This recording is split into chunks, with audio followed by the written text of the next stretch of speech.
Thank you, Mr. President.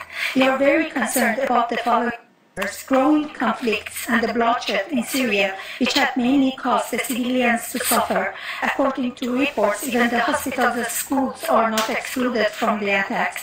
The casualties of the civil war are mostly women and children. Südwind welcomes a detailed investigation on the incident of Al-Asir and the usage of chemical weapons in Damascus, which was reported last night. We strongly support Mrs. Pilay's suggestion to refer the Syrian war crimes, which are clearly crimes against humanity, to the International Criminal Court by the Security Council.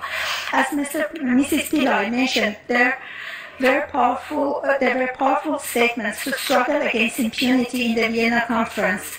In Iran, last week, the investigation into the Karzak detention center in Tehran was concluded.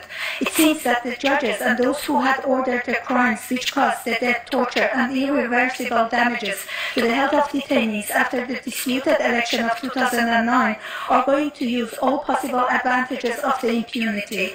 The crimes against detainees in the Karzak center could be categorized as crimes against humanity. We would like to stress Mrs. Pilay's statement, which places a duty on us all to protect our fellow human beings, even if they are born in other countries.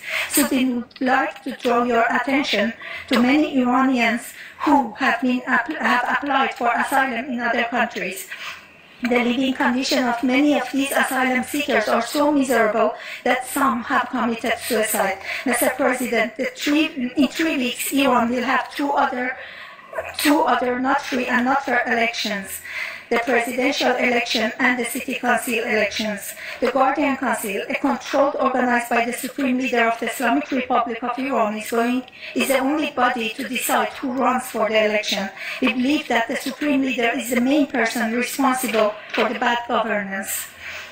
A governance that is responsible for the adversity of people in Iran. The sanctions, in addition with this bad governance, have put the normal people of Iran under serious pressure. Thank you, Mr. President.